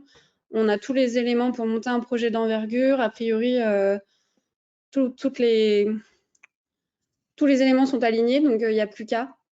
Mais ça va demander encore un petit effort du réseau de manière bénévole jusqu'à temps qu'on puisse avoir la réponse du live pour savoir si c'est retenu ou pas. Ouais, il y a un élément bénévole et puis après il y a un élément quand même de construction de la concept note parce que de mémoire c'est quand même un peu de travail et donc effectivement il y aura quand même à un moment ou à un autre un vrai sujet de temps salarié. On ne pourra pas le faire sur du temps bénévole. En tout cas, je crois que c'est pas raisonnable vu l'ampleur du projet qui pourrait être déposé. Donc, je pense que après l'échéance de l'automne, ou une fois qu'on aura un peu les idées claires et sur les objectifs et sur un nombre de sites, je pense que derrière, il faudra assez rapidement avoir un plan de bataille pour savoir qui fait quoi. Pour info, je pense que 6 mois de temps salarié, c'est difficile de faire moins entre le montage de la concept note et du dossier de candidature complet. Merci Mélanie, je pense qu'effectivement. C'est ce qu'on avait à l'esprit aussi, oui. Stéphane Vincent qui dit qu'il ne faut pas attendre cet automne pour poursuivre. La dynamique est lancée, il ne faut pas s'arrêter. Oui, on est d'accord avec toi Stéphane. Après, il y a les réalités. Il y a la réalité qu'on connaît tous qui fait que d'ici à l'automne, je pense que vous allez avoir du mal à ce qu'on vous mobilise. Je peux intervenir, Emmanuel Cosson. Je ne sais pas si on m'entend là. Oui, on t'entend, Manuel. Déjà, j'avais une première question, c'était quel est le délai de réponse de la SFEPM sur cette possibilité? Parce que si c'est tout de suite maintenant, on peut travailler à monter quelque chose d'organisé. Si c'est à la fin de l'année, peut-être ça va être un peu juste. Donc, je ne sais pas si Hélène, tu as quelque chose? Au prochain CA, donc d'ici avril ou mai. D'accord, super. Donc, c'est pas trop tard non plus, donc ça va. C'est pour ça que c'est assez en conformité avec ce qu'on dit. C'est-à-dire qu'en gros, en septembre, on saura où on va.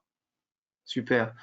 Et deuxième point, est-ce qu'on peut pas, enfin nous on y serait prêts, est-ce qu'on peut pas mettre au pot commun pour payer quelqu'un? Ça veut dire à partir du moment où il y aurait accord de la SFEPM de porter le projet? Ouais, c'est ça. Là, on est en train de faire nos comptes. Donc, il y a peut-être des associations qui ont beaucoup d'excédents et qui pourraient mettre au pot commun pour payer quelqu'un qui est passionné par le mignon et puis gratter une concept note. Et les 6 mois, comme l'a dit, enfin, c'est vraiment ça, hein, il faut 6 mois. Il n'y a pas de doute là-dessus. Le live qu'on avait monté, il fallait 6 mois. Et ça pourrait être une idée d'embaucher pour cet été quelqu'un qu'on paierait sur la base d'un versement à la SFEPM de toutes les associations qui souhaitent le faire. Sauf que, enfin, moi, la seule alerte que je pose, c'est que ça veut dire qu'avant, il faut qu'on s'est fixé les objectifs, la sélection des sites et qu'on soit tous d'accord. Parce que sinon, c'est pas la peine que la personne commence à bosser sur un truc qui est trop, enfin, personnellement, hein, c'est mon avis, trop nébuleux. Ouais, mais c'est peut-être. Ouais. Ouais, non, je voulais te dire, Manu, il y avait plusieurs personnes quand on a fait ces rencontres-là, je pense à Carole Simon, si j'écorche pas son nom, qui disait que dans le cadre des plans de gestion des réserves, elle avait du temps justement pour dédier au montage de projets sur ces espèces-là. Donc en fait, il y a probablement déjà des personnes dans le réseau qui ont du temps mobilisable là-dessus. Alors c'est vrai que un peu de temps par-ci par-là, c'est peut-être pas l'idéal, mais en tout cas, ça fait une base de départ. Et je voulais rajouter un truc, mais je me rappelle plus. Je pense que ces personnes-là, Thomas, elles auront du temps mobilisable pour justement synthétiser les besoins en région. Après, effectivement, la question d'un salarié se posera. Je pense que ça sera beaucoup plus simple, en tout cas s'il y a une personne qui est référente pour le montage du dossier. Après, moi comme Seb, je pense que c'est un peu tôt là pour envisager quelqu'un dès cet été, et je pense que moi, il me semble effectivement que l'échéance de cet automne, alors automne, ça peut être aussi assez rapidement en septembre, hein, et je pense que septembre, je veux dire, on est déjà en avril là, donc on va tous faire du terrain, il y a des grandes vacances qui vont arriver, à mon avis. Si en septembre, on se donne rendez-vous sur 2 jours pour fixer les objectifs qu'on souhaite mettre dans un live et sélectionner les sites, et ensuite, voilà, on aura tous les éléments pour peut-être prendre quelqu'un sur le temps du montage, quoi. Et j'avais une proposition à faire juste pour garder la main. J'étais dans la conception du live et je pense que Mélanie pourrait répondre à ça. La sélection des sites, c'est pas si facile que ça. Hein. Oui. Oui, non, c'est sûr. Donc, en gros, on peut pas le faire sur un coin de table, entre guillemets, surtout là, avec un nombre de sites qui est vraiment très important, avec des objectifs qui sont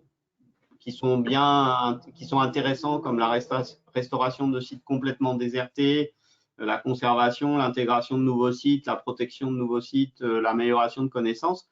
Déjà, après, une fois qu'on met les chiffres au bout, une fois qu'on met les sites au bout, les animateurs, qui sont les animateurs de ces sites, tout ça, ça prend du temps. Hein. Ouais, de toute façon, il faut rester opportuniste. On sait très bien que sur plein de sites qui sont archi majeurs, qu'il faudrait absolument préserver, aujourd'hui, on est bloqué par plein de choses, le propriétaire, l'animateur, que sais-je, une commune. Donc finalement, ça va se décanter assez vite, quoi. Nous, on regarde bien, on voit bien quand on a nos sites, on n'en a pas tant que ça, on n'en a pas autant qu'en Occitanie. Ben, on voit bien qu'on n'a pas le choix, en fait, sur ceux sur lesquels on souhaite travailler dans les 2 ans. Donc, je pense que ça devrait se décanter assez facilement. Ah bah moi, je dis banco, hein. Si vous êtes tous capables de répondre au tableur Excel en 15 jours et ensuite à sélectionner une proposition de vos sites, vous savez comment je peux être. Il n'y a pas de souci. Dans 1 mois, on a la sélection des sites. Eh ben, banco, on fait ça. Ouais, pas de souci. Mais pour l'exemple de l'Occitanie, justement, c'était un vrai travail. Là, c'était très intéressant cette réunion de mettre cette échéance là du 1er mars déjà, qui a été de début mars, qui a été pas facile à tenir. Et là, cette nouvelle échéance pour le tableau, nous, il nous reste beaucoup de boulot. C'est vrai que sur les 8 départements de Midi-Pyrénées, voilà, tous les départements n'ont pas le même niveau d'information encore. Enfin, il y a plein de choses à récupérer, et l'automne, c'est pas trop. Hein. Effectivement, enfin, là, s'il y avait un salarié sur le sujet, je ne saurais même pas quoi lui dire de faire. Là, c'est à nous de faire le travail en interne avec les référents locaux, les responsables départementaux. Il faut connaître les sites, il faut être sur place. C'est en région, enfin, en tout cas pour nous, là, pour cette région-là, enfin, je parle surtout pour Midi-Pyrénées, il y a du travail. Ouais.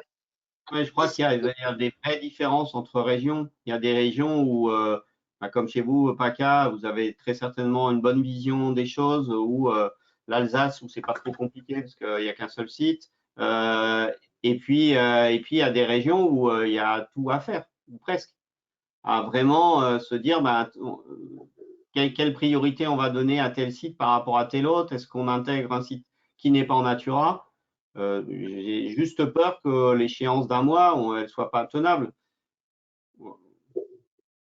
Après, on peut faire en deux temps, c'est-à-dire que ceux qui sont super motivés peuvent faire ça. Et après, ce que je voulais proposer, c'était justement travailler à mettre en forme un peu ce qui a été présenté par les différentes régions lors de cette journée-là, faire un petit recueil, pas forcément d'expérience, mais d'études, d'essais, de suivi suivant les régions, pour justement garder un document qui suive en tout cas ces échanges qu'on a eus là, vu que c'était super intéressant, super varié. Donc ceux qui ont peur de s'ennuyer et que la mayonnaise retombe, on peut aussi travailler là-dessus. Là où je rejoins Thomas, c'est qu'effectivement, si ceux qui sont prêts, entre guillemets, à avancer sur le sujet et effectivement à déjà sélectionner les sites, à fournir des éléments pour pouvoir avancer avec la CCN sur le sujet, globalement, envoyer, parce que de toute façon, ça sera que de la préparation de la future réunion de septembre. Oui, tout à fait. De toute façon, on ne pourra pas mettre dans un live des sites qui ne sont pas préparés. Donc, on connaît à peu près déjà les sites sur lesquels, dans l'année et demie qui vient ou l'année, on peut les intégrer dans un programme live. Si on veut faire des poses de grille ou je ne sais quoi dans un live, il faut bien les autorisations, les mandats, et ça prend du temps. Et même pour monter le live et le déposer, il me semble qu'il faut toujours ces autorisations de propriétaire. Donc, après, de mémoire, la concept note, elle est juin pour un dépôt au printemps 2022. En janvier, ouais, en général. Janvier, février. D'ailleurs, j'ai deux questions, Mélanie. Qu'est-ce qui est envisageable, en termes de sites, combien de sites on peut imaginer dans un programme live comme ça? Et toi, personnellement, pour un salarié qui s'occuperait donc de monter la concept note et le dossier derrière, de quand à quand, pour toi, ça serait légitime d'embaucher quelqu'un? Alors, sur le nombre de sites, il n'y a pas de limite officielle, en fait. Forcément, plus un projet est ambitieux, plus il apparaît avec une certaine fragilité aux yeux de la Commission européenne. Mais il n'y a pas de chiffre, en tout cas. Là, sur le Live Kiro Grand Sud, qui était un tout petit projet, au final, maintenant, par rapport à ce qui existe, on était sur 13 sites Natura 2000, une vingtaine de gîtes en tout. Voilà, aujourd'hui, c'est un petit projet. Et après, donc, ça va dépendre de nos ambitions, ça va dépendre des montants aussi, parce que j'imagine que c'est aussi peut-être, Hélène, le genre de réponse qui serait bien d'avoir au CA, c'est sur quel volume financier aussi la SFEPM peut s'engager, parce que c'est pas la même chose de déposer un projet à 2 millions qu'un projet à 9 millions, par exemple. Voilà, sachant que les Live Nature maintenant peuvent aller jusqu'à 60% de cofinancement, donc un peu plus qu'à l'époque. Et après, pour le montage, pour le salarié, la difficulté, c'est qu'effectivement, il y a le travail sur la concept note qui va être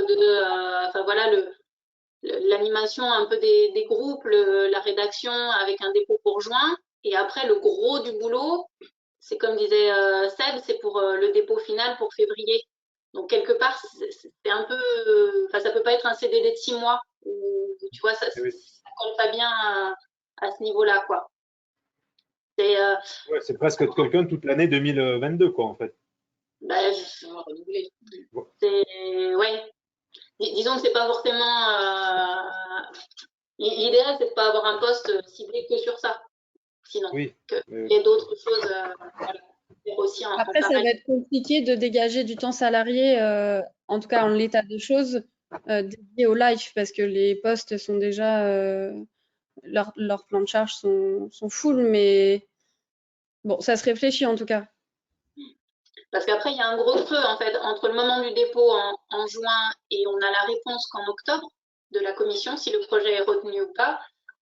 C'est forcément une période de creux. On a beau dire on va avancer le projet quand même, etc. Forcément, tant qu'on n'a pas la réponse, voilà. Il y a une baisse d'activité. Et après, en octobre, quand on a la réponse, voilà, octobre, novembre, décembre, janvier, février, là, c'est au taquet à 100% dessus. Ok.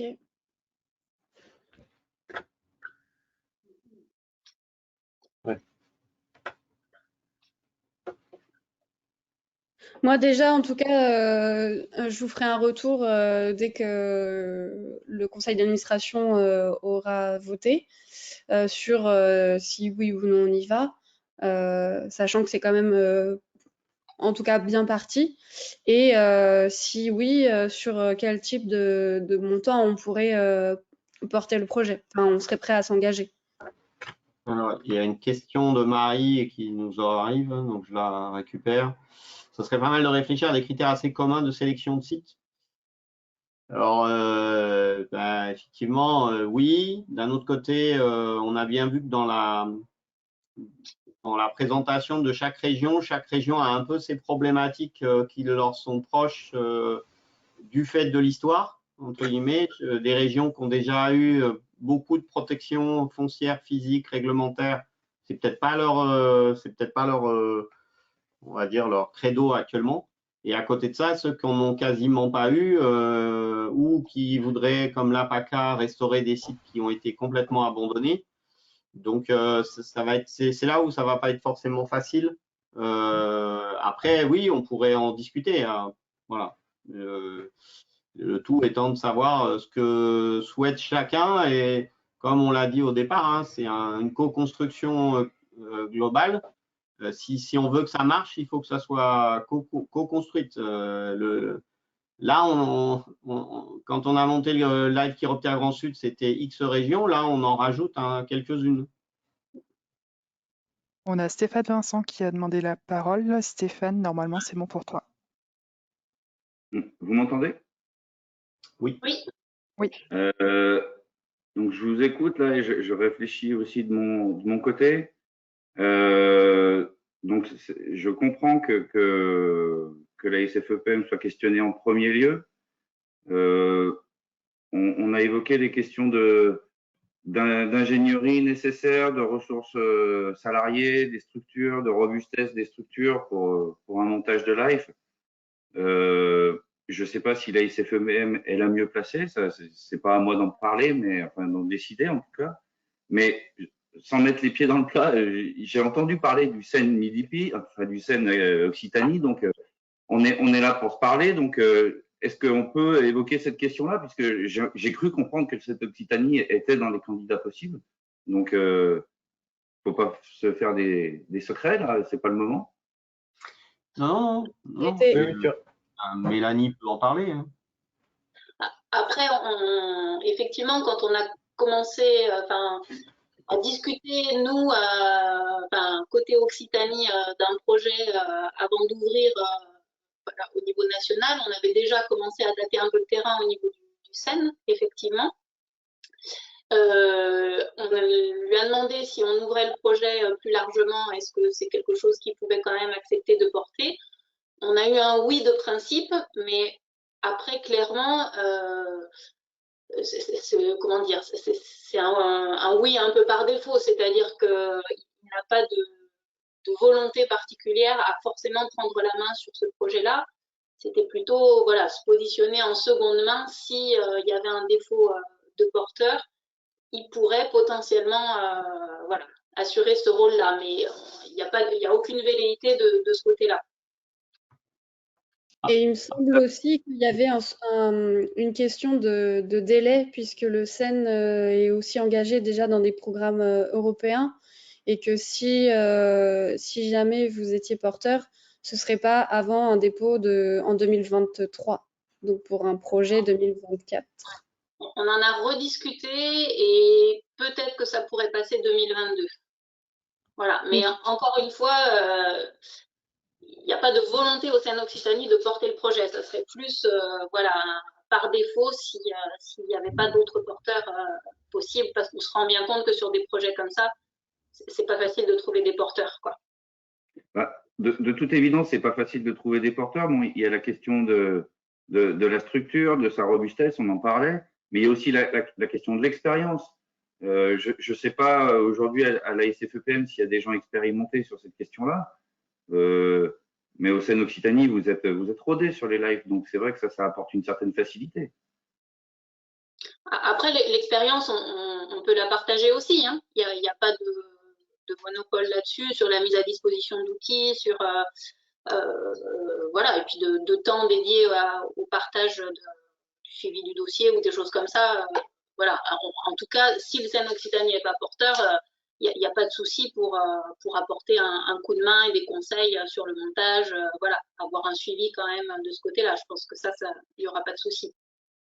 Et après, pour être très clair, il n'y a pas eu de tabou sur le porteur de projet, hein. C'est-à-dire que globalement, effectivement, comme c'est la CCN, enfin c'est via la CCN que la synthèse a été faite et c'est via la CCN que cette réunion a été lieu et que tout naturellement, effectivement, on se porte vers la SFEPM, a été évoqué la SEN Occitanie parce qu'il y a une grosse responsabilité. Mais voilà, il y a un oiseau avec des couleurs bariolées qui pourrait aussi être sollicité. Aujourd'hui, je pense que tout le monde est d'accord pour porter un projet sur cette espèce-là compte tenu des enjeux de conservation. Donc après, effectivement, viendra le problème du porteur, du financement, de qu'est-ce qu'on met dedans. J'aurais tendance à dire après, le reste, c'est pas grave.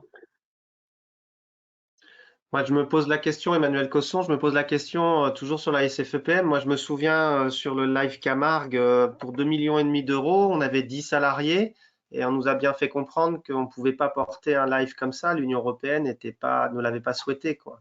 Donc, est-ce que la SFEPM, d'un point de vue de sa taille, je ne sais pas si ça a changé tout ça aussi depuis, hein, c'était en 2010. Est-ce que c'est une association qui peut porter un projet de plus de 5 millions d'euros, par exemple? C'est une question. Alors, du coup, sur les fourchettes exactes qu'on est capable de porter, je ne pourrais pas vous répondre aujourd'hui. Ce qu'il faut savoir, c'est que donc actuellement, il y a 8 salariés au sein de la SFEPM. La trésorerie s'est bien améliorée et on s'entoure d'outils, c'est-à-dire notamment de banques associatives qui peuvent nous soutenir et avancer des fonds, de trésorerie dans le cadre de projets européens. Donc, c'est des choses qu'on a discutées avec eux et qui sont OK sur le principe pour nous accompagner sur ce type de projet. Donc, avant de vous apporter cette réponse-là, on a vu avec eux et c'est complètement envisageable. Et après, vis-à-vis de la commission, il n'y a pas de règles, enfin en tout cas, rien d'écrit noir sur blanc là-dessus. Par contre, la solidité financière de la structure porteuse rentre dans la note d'évaluation du projet. Donc, ça participe forcément à l'évaluation. Mais il n'y a pas de critères spécifiques là-dessus. Et globalement, Mélanie, tu as un peu, enfin, j'imagine que tu as de l'expérience là-dessus. Ça veut dire qu'on a une espèce de ratio entre budget proposé et solidité financière qui permettrait de savoir.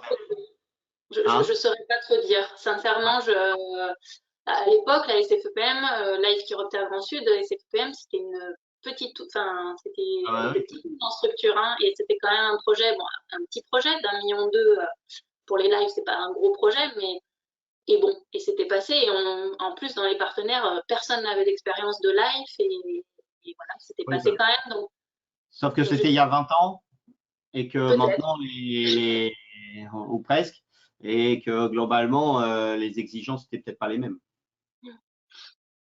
Oui, c'est vrai. Mais après, non, je ne saurais pas donner de ratio en tout cas. Après, je trouve que voilà, ça a été très ouvert cette réunion, ça l'est aussi dans le cadre de la table ronde.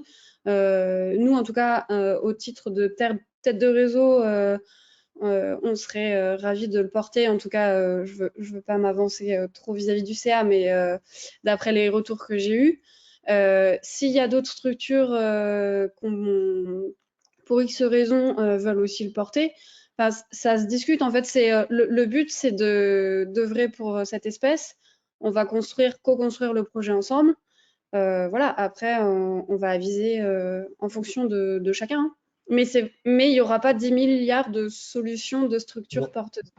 Oui, c'est ça. Ce qui est déjà bien, c'est qu'a priori, on verra si la CFEPM peut se positionner ou pas, mais on a entendu quand même aussi, Mélanie, qu'il y avait potentiellement aussi le CED Occitanie, même si c'est par défaut, qui pourrait peut-être être par là. Donc, voilà, pour l'instant, on a peut-être même 2 structures s'il faut. Mais la chance qu'on a, c'est que le président de la SFEPM est, je crois, vice-président du CEN Occitanie. Oui. Donc ça va aider aux échanges. Alors, on arrive bientôt à la fin. Je crois que Maxime Jouve avait demandé la parole, mais je ne t'ai pas vu, Maxime. Donc, si jamais tu veux intervenir, c'est le moment. Et sinon, on va vous demander de finir cette table ronde. Ouais, je vais très vite parce que du coup, c'est un peu hors sujet. C'était il y a 10 minutes. Donc, mais c'est pas grave, je le dis quand même, c'est plus des garde-fous. Bon, je pense que Mélanie est bien mieux placée que moi pour parler des programmes live. Après, moi, j'ai collaboré à d'autres programmes live qui n'ont rien à voir avec les chauves-souris. Un programme live, ça passe super bien.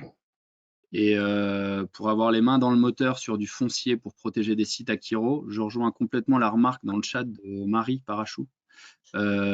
Prévoyez dans les critères des sites où c'est easy, quoi. Où en gros, vous avez l'accord déjà du propriétaire pour fermer, vous connaissez si c'est de la maîtrise foncière, en gros, il n'y a plus qu'à passer chez le notaire.